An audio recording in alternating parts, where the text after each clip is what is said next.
자, 안녕하십니까. 도기환입니다. 자, 오늘은 그 경매 성공 비법에 대한 공부죠. 예, 약수빌라의 이제 마무리를 칠 시간이 됐습니다. 약수빌라는 그 지금까지 이제 그 투자 과정을 좀 설명을 해드렸고요. 오늘은 이제 제목은 1등 공신에게 이사 비용을 더 주다. 이렇게 이제 주제로 되어 있죠. 1등 공신에게 이사 비용을 더 주다. 여기서 이제 그 약수빌라 건을 계속 들으신 분들은 아시겠지만, 1등 공신은 다름 아닌, 이 집의 아들이었습니다. 그죠? 원래 혐의를 갖고 있었지만은 그 집의 아들이, 이제 자기가 진실을 밝혀준 케이스가 된 것이죠. 물론 이제 걔가 뭐가 홀린 듯이 해준 거는 아니고요. 자신의 어떤 의지가 조금 반영된 거죠.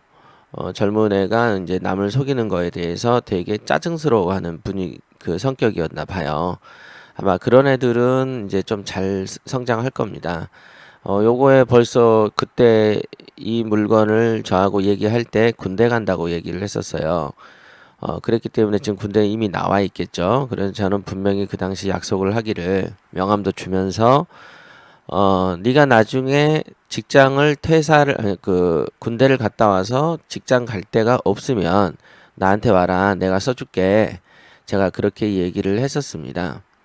분명히 이런 애는 괜찮을 거야. 이렇게 이제 저는 이제 생각을 했던 거죠. 근데 아직까지는 연락이 없어요. 아마 분명히 그 경매를 제대로 이제 배울 걸로 생각을 해요. 그런 성격이면. 원래 이제 경매를 한번 당하면 경매에 대해서 복수를 해주고 싶은 생각이 나죠. 그래서 이제 경매를 공부하시는 분들도 있습니다. 자, 한번 읽어볼게요. 제가 이 물건을 잡을 때는 다음과 같은 생각을 가지고 투자를 했습니다. 이 물건지 인근에는 거의 모두 다 아파트로 변해 있었던 상황이었기 때문에 매입한 후 언제가 될지는 모르지만 개발이 될 때까지 그냥 무한정 가지고 있겠다고 말입니다. 몇 달 전에 다시 조사할 기회가 있었는데 개발 얘기가 흘러다닌다고 하더군요. 예. 맞습니다. 저는 이제 이거를 우리가 그 최고의 과정에서는 제가 강조하는 내용이 뭐냐면 물건을 매입할 당시에 투자의 전제 조건을 정하고 그 투자의 전제 조건을 충실하게 이행을 해야 되는 것이죠. 투자자는 그럴 의무가 있는 겁니다. 즉흥적으로 사고 즉흥적으로 팔아치우는 방식으로 부자가 될 수가 있겠습니까? 불가능하죠.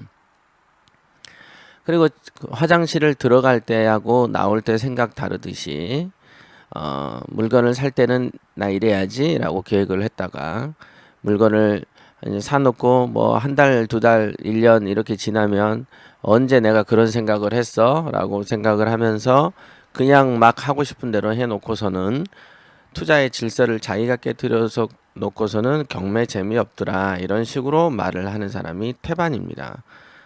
그 한국에 보면은 정치인들이 금방 하는 표시나는 거짓말을 해놓고서도 또 뽑아주지 않습니까? 그쵸? 국민들이 얼마나 멍청하면은 그렇게 하겠습니까? 이거는 멍청한 거지 딴 게 원인이 있는 게 아닙니다. 예, 그러니까 이 그런 멍청함은 뭐 국회의원 뽑아놓고 나면은 어떻습니까? 뭐 그런지 만지 또 잊어버리겠죠 멍청하니까 그쵸? 하지만 투자라는 것은요 내가 멍청하면 나한테 직접 피부에 느낄 정도로 손해가 오기 때문에 그 멍청함은 경매에서는 굉장히 쓸모없는 사람으로 이렇게 분류가 됩니다. 투표하는 거랑 완전 다른 거예요. 이거는 돈은요. 그렇습니다. 그러니까 그래서 제가 늘 경매 그 초보 강의할 때 맨정신만 가지면 돈을 버는데 맨정신을 안 가져서 그렇습니다라고 제가 얘기를 하죠. 자, 다음.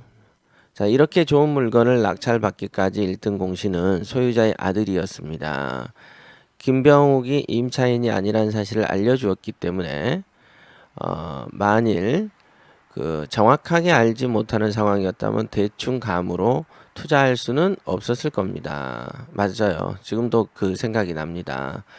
저의 경우에 통상 합의금조로는 100 이상을 주지 않습니다. 그런데 이렇게 작은 약수 빌라를 비우는데 명도 합의금은 50 정도면 되죠. 작으니까. 근데 이 경우에는 제가 200만 원을 약속을 했었습니다. 200만 원을 약속했습니다. 처음부터 200을 제시했고요. 나중에도 흔쾌히 지급했었습니다. 좋은 정보를 준 것 때문에 저는 수천만 원 이상을 벌었기 때문이고, 원소유자는 사망하고 어머니와 혼자 살고 있는 데다가 어디로 딱히 갈 만한 곳이 없었기 때문에 좀 더 지급했던 것이죠. 예. 아마 지금 200을 제시해도 작은 돈은 아니에요. 그런데 이제 이게 그래도 몇 년 됐잖아요. 언젠지는 잘 모르겠는데 꽤 된 걸로 기억이 됩니다. 제가 요거를 살 때가 저쪽에 낙성대에서 사무실이 있을 때거든요. 벌써 여기로 건물을 사서 이전한 것도 벌써 2년이 됐습니다. 그러니까 진짜 한 6, 7년 된 것 같은데 이 책 쓰기 한참 전에 이제 한 거니까요. 당시 약간 주눅이 들어있는 그 아들에게 나중에 경매를 배워볼 생각이 있으면 찾아오라고 명함을 줬던 것으로 기억이 됩니다. 예. 정말이에요. 지금도 만약에 이렇게 찾아오면 특별히 애정을 들여서 가르쳐볼 생각도 있습니다. 예, 물론 이제 걔가 스스로 찾아왔을 때 얘기죠. 자, 그 다음 아이고야. 예, 보시죠. 부동산은 사놓으면 저절로 오르기도 한다. 이렇게 돼 있습니다. 부동산을 사놓으면 저절로 오르기도 한다. 경매시장은 원래가 부동산 도매시장입니다. 그렇기에 처음에 살 때부터 시세 차익을 보기도 하지만 사놓고 나면 향후에 추가적으로 상승을 하기도 합니다. 즉 이중적 이익 구조를 가지고 있다는 말이죠. 예. 자, 요런 얘기를 수시로 하죠. 왜냐하면 여러분들이 경매 초보자라면 이제 처음 하시는 분들이라면 이 말이 아유 요즘 불경기인데 이중적 이득이 있겠습니까? 라고 생각을 하시겠지만요. 저는 이 불경기가 지속되는 6년 사이에도 재산의 비약적인 증가가 있었습니다. 그러면 다 떨어질까요? 지금 예를 들면은 뭐 물가가 오르니까 그러면 전국 전 물가가 다 오릅니까? 어떤 건 떨어지기도 하고 어떤 건 오르기도 하는 것이죠. 부동산이라는 게 경기가 좋다 그러면 다 오르는 게 아니고 뭐 누구나 다 사면 다 성공하는 거 아닌 것처럼 개별성이 있고 차별성이 있는 겁니다. 그런 건 여러분들이 더 잘 아실 건데요. 그 같은 빌라가 있고 바로 한 10m 떨어진 빌라에서도 비슷한 평수의 빌라인데도 저쪽 빌라하고 이쪽 빌라가 가격이 다르고 한 빌라 안에서도 101호 가격 다르고 201호 가격 다르고 301호 가격 다르죠. 그렇죠? 누가 파느냐, 어떻게 파느냐, 언제 파느냐, 이렇게 어떻게 흥정을 하느냐에 따라서 또 누가 더 급하고 덜 급하냐에 따라서 부동산 가격은 달라지는 겁니다. 그렇기 때문에 어려운 중에서도 살 길이 있는 것이고 아주 살 길이 있는 곳에서도 죽을 길이 따로 있는 거예요. 그런 줄 알아야 되는데 부동산이란 건 인생하고 비슷합니다. 그렇죠. 그래서 이중적 이익 구조를 가지고 있다는 것은요. 제가 봤을 때는 불경기에도 동일하게 적용되는 원리다. 이렇게 보시면 됩니다. 약수빌라를 낙찰받은 금액은 3,110이었고요. 세금 포함하고 이사 비용으로 지급한 것까지 3,500 정도 들었습니다. 명도를 끝내고 도배장판 전등을 다 깔아 끼우고 방문과 대문짝을 페인트로 칠했습니다. 원래 집을 낙찰받으면 간단한 수리 비용을 지출을 염두에 두어야 합니다. 특히 지은 지 오래된 것들은 그렇습니다. 도배장판은 기본이고 추가적으로 전기조명도 교체 대상이 됩니다. 본건은 나름 오래되고 관리를 잘 하지 않은 빌라였고요. 화장실 문짝이 낡아서 흉했습니다. 문짝을 개보수하고 전체 방문과 빌라 대문까지 페인트로 칠해버렸습니다. 예, 이거 저는 이제 그 처음에 이 경매 성공 비법에 처음에 언급을 했던 그 사례가 있죠. 그거는 뭐냐면 낙원 빌라죠. 낙원 빌라 때는 제가 직접 수리를 하지 않았어요. 바로 업자를 붙였지만은 그 뒤에서부터 그 저희 친구를 경매를 배워주면서 가르쳐 주면서 그 친구 집부터 이제 저하고 그 친구랑 그 수선을 했었습니다. 저는 수선을 어떻게 했냐면 대부분 우선 페인트를 삽니다. 흰색하고 노란색을 섞어요. 그러면 아이보리색이 나오죠. 아이보리색으로 해서 빌라들 그 문짝은 싹 칠해버립니다. 대부분 보면 흰색의 아이보리 계통의 컬러를 잘 안 쓰더군요. 작은 빌라들은 더더욱 그렇죠. 그리고 특히 빌라들이 낡으면 대문도 낡은 경우들이 많이 있어요. 대문 색도 칠해버립니다. 뭐 페인트 전문가처럼 뭐 표면을 닦아내고 또는 뭘 어떻게 하고 이렇게 안 하고요. 그냥 먼지 있는 채로 갖다 발라버린 적이 많습니다. 뭐 그렇게 해도 덧칠을 하면 깨끗해져요.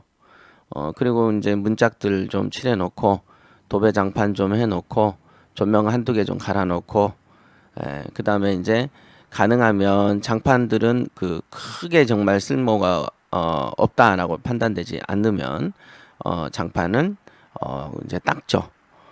저 같은 경우는 항상 세숫대하고 그 뭡니까 나중에는 퐁퐁인가 뭘로 전 진화했지만은 세수비누 있죠. 그 세수비누를 가져다가 철수세미로 문지릅니다. 그러면 이제 거품이 막 나요. 그럼 그걸로 이제 앞에 가는 저는 철수세미로 싹 닦아가면 뒤에 이제 오는 친구는 군대에서 뭐 했던 방식으로 수건을 이렇게 펴가지고 이렇게 물을 담아서 짜서 말리고 그런 식으로 해서 끝내죠.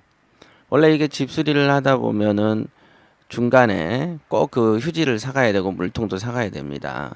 아무것도 없으니까요. 그죠? 그 다음에 꼭 중간에 짱깨를 시켜 먹죠.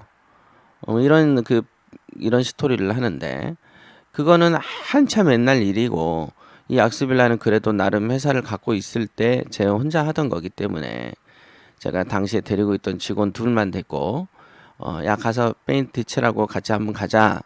근데 애들이 어린 놈들 그 표정이 벌써부터 안 좋아요. 무엇인가 일을 한다 이거죠. 그런 놈들이 경매한다고 그럽니다. 저 같으면 좋아서 배우겠구만. 근데 역시 그 처음에 딱 보고 얘네들 태도가 아니에요. 일을 즐기는 게 아니고 이걸 노가다로 인식을 하더군요.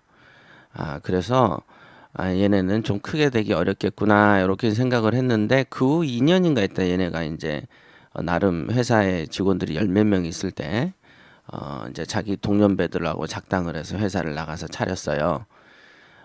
그랬다가 그 걔네들이 지금 둘이가 원수가 돼서 쫓아다닙니다. 한 놈은 깜빵 가서 1년 6개월 살다 나오고 제가 얘네를 경매라는 것이 어느 정도 무서운 거냐면요. 여러분들이 잘 모르시는데 경매라는 것은 돈을 그 다른 일반 직장인들보다 빨리 만들어내는 어떤 이상한 어떤 세계라고 제가 말씀드렸잖아요. 그렇기 때문에 여기에 들어온 사람들이 정상적으로 지속적으로 성공을 하려면 마음법이 분명히 있어야 됩니다. 철학이. 그걸 부자 마인드라고 하는 것이죠. 그런데 그런 게 없이 그냥 돈만 벌겠다 이렇게 생각을 하잖아요. 그럼 어디 가서 사기치고 도둑질하고 거짓말을 하게 됩니다. 투자자들에게 특히 그렇게 하죠. 여기 제가 지금 십몇 년을 했지만은 제대로 이 길을 간 놈이 없습니다. 거의 다 남을 속이거나 거짓말하거나 불성실합니다. 그런 애들이 나중에 반드시 사고를 치죠. 지금 저희 회사하고는 관계가 없지만은 저희 후배 얘기 한번 드린 적이 있을 건데 무슨 옥션인가 하는데 아니 그 후배는 최선순위 임차인이에요. 그러니까 돈을 다 받아나가는 임차인이니까 돈을 주면서 적절하게 시간과 조건을 조율해서 언제까지 비우십시오라고 하면 되는 일이거든요. 그런데 이거를 하나 요리를 못 해가지고는 뭐 엄청나게 피곤하게 지금 뭐 제가 본 것만 4개월 되는 것 같아요. 뭐 저한테 귀찮게 정도로 상담을 해와서 저도 이제 좀 짜증을 내고 했습니다만은 보면은 웃깁니다. 가만히 얘를 놔두지를 않고 그냥 인도 명령 넣었다 뺐다 아주 그냥 그 협상의 그 히읗자도 모르는 사람들이 무슨 옥션인가 사장하고 그 뭐 나름 동영상은 찍어서 올려놓고 그런 걸 봤습니다. 아, 굉장히 답답하죠. 그러니까 그런 사람들이 나중에 항상 그렇잖아요. 자질이 안 되는데 손에 칼을 들면 꼭 피해를 끼치게 돼 있습니다. 제가 아마 그 국사 선생님이 기억나는데요. 제가 고등학교 때인데 그분이 하셨던 말씀이 어, 뭐라 그랬더라? 멍청한 놈. 그러니까 자질이 없는 사람이 위에 지도자가 되면 세상에 독을 뿌린다 이런 말을 합니다. 세상에 독을 뿌린다. 그러니까 아예 무지하고 몽매하면 그리고 힘이 없으면 그거는 주변 사람만 피해를 끼치고 마는데 그런 사람이 권력을 잡거나 그런 사람이 위에 지도자가 되면 세상에 독을 뿌리게 돼 있습니다. 그러니까 상당히 좀 답답할 게 많고요. 이런 거, 뭐 집수리 하는 거, 요런 걸 갖다가 요런 거에서도 인상을 찌푸릴 정도면 말 다 한 거죠. 다른 일 해야죠. 그쵸? 저는 이제 이런 거에 대해서 지금도 뭐 뺑기 칠해라고 하면 충분히 재밌게 할 수 있어요. 재밌어요, 정말로. 자, 그리고 나서 전세를 넣었고요. 전세 5천에 계약하여 투자한 돈을 회수했습니다. 예. 투자한 돈을 다 회수했어요. 이거가 제가 조사할 당시에도 전세는 5천 정도 했었습니다. 그러니 제가 뭐 그 뭡니까? 가압류권자, 은행 모두 다 털고 제가 물어준다고 하고 일반 매매로 사는 게 어떨까라고 고민을 한참 하고 협상까지 했던 이유가 여기 전세 5천만 원에 계약이 가능했기 때문이죠. 그러니까 투자 원금을 다 회수할 수 있으니까 그렇죠. 근데 저는 이제 어차피 경매로 낙찰 받아서 3,500만 원에 이제 모든 비용이 들어갔기 때문에 뭐 전세 5천 계약하면 돈 다 회수하는 거 아니겠습니까? 이런 거를 저는 이제 껍데기 집이라고 하죠. 이런 껍데기 집을 가지고 놓으면 되니까. 그 당시 이제 몇 개월 전에 알아보니까 현재 전세가 8천이었고요. 시세가 1억 6천이 정도 한다고 합니다. 예, 맞습니다. 이렇게 해서 제가 전세를 올려주세요. 제가 그렇게 얘기를 했었죠. 전세 금액을 좀 올려주세요. 이렇게 얘기를 했더니 이제 그때 그 동생이 고시 공부를 하던 남자고요. 남동생인데 이제 저희 집에서 사법연수원으로 이제 들어갔습니다. 합격을 해서. 근데 8천인데 저는 이제 2008년에는 8천까지 올려달라 했는데 세입자가 어렵다고 해서 1,000만 원만 이렇게 6천만 원. 그러니까 지역 정서나 지역 시세에는 안 맞는 매우 저렴한 금액에 제가 이제 새 계약을 해줬었습니다. 뭐 좋은 일 한다 이 생각을 했고 뭐 딱히 더 조여서 뭐 한 내보내고 2천만 원을 더 받고 싶을 만큼의 어떤 투자처가 별로 없었기 때문에 저도 이제 그런 거는 신경을 쓰지 않았어요. 제가 보면은 지금까지 부동산 투자한 스타일이 사놓고 잊어버리는 스타일이 조금 있다 보니까 아무래도 뭐 지금도 뭐 전월세를 안 올리고 내비둔 게 벌써 몇 년째 된 것들 많습니다.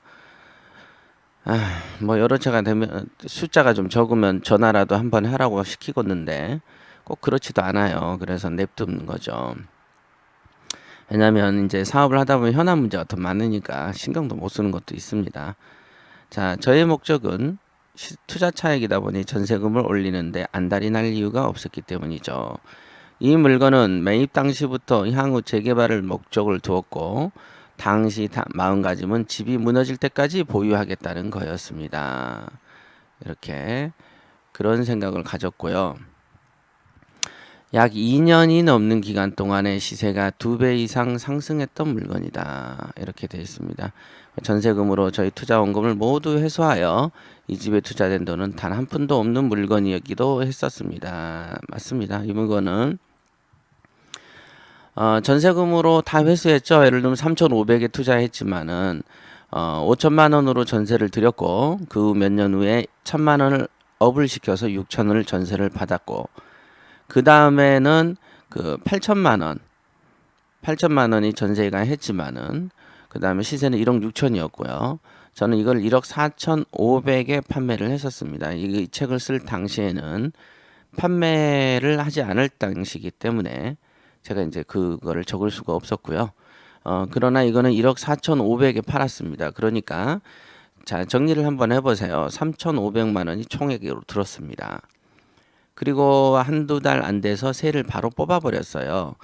그래서 무이자로 한 2, 3천을 쓰게 되는 것이죠. 그러니까 제 돈은 한 푼도 투자가 안 된 채로 1억 4,500에 팔았습니다. 어때요? 원래 이거는 지금도 보유하고 있으면 나중에 언젠가는 분명히 아파트가 될 수 있는 자리입니다. 이거는. 하지만은 뭐 어떻게 하다 보니까 그냥 팔아치워 버렸어요. 뭐 그거 놔두면 뭐 하겠나? 그 돈 가지고 또 다른 거 사지. 이 생각이 들었고 충분히 올랐고요.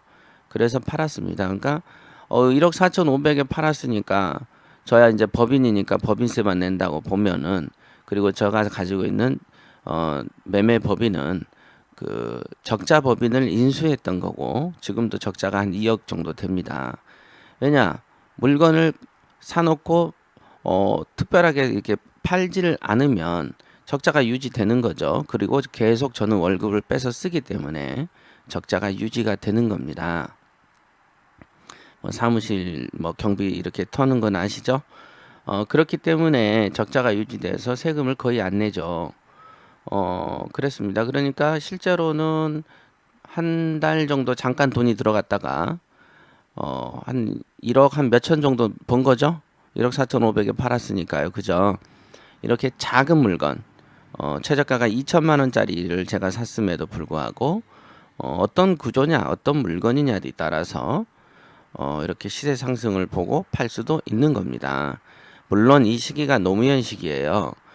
노무현 정부 때는 부동산이 참 재밌었던 시절이죠. 그러니까 이 시절을 맞아서 했던 것이죠. 그러니까 제가 시절을 가리지 마세요라고 얘기를 해도 지금도 아이고 지금은 언제 오를까요? 떨어질까요? 2008년도에 부동산의 대폭락 시대가 온다라고 책을 썼던 누군가는 뭐 지금도 어디 다른 프로그램 보니까 집 사지 말라, 집 사지 말라 그러는데, 그렇게 얘기하는 그 순간 저는 10년 동안 계속 부동산으로 돈을 벌어 왔습니다. 그러니까 그 사람도 어지간히 모르는 거죠. 그냥 그러니까 키스를 글로 배웠다 하는 것처럼 실물을 모르는 거죠. 그러니까 몰라도 돈을 못 벌고 많이 알아서 걱정이 많아도 돈을 못 버는. 예. 참 신기해요. 근데 그런 사람들이 더 유명해요. 저보다 아마 몇 배는 더 유명할 겁니다. 신기하죠? 저는 그런 거를 참 특이하다라고 보는 거예요. 지금도 인터넷에 보면은 그런 얘기들이 많이 돌아다닙니다만은 어차피 부자 될 놈 따로 있는 거죠. 저는 부자 마인드 강의도 얘기를 했지만 부자 될 사람 따로 있습니다. 그러니까 여러분들도 경매를 지금 이거를 듣는다고 해서 다 부자 되진 않아요. 경매라는 어떤 구체적인 세계에 들어와서 하다 보면 자기가 맞는지 안 맞는지 바로 알 수 있습니다. 자, 오늘은 얘기가 좀 길어졌습니다. 여기까지 하시고요.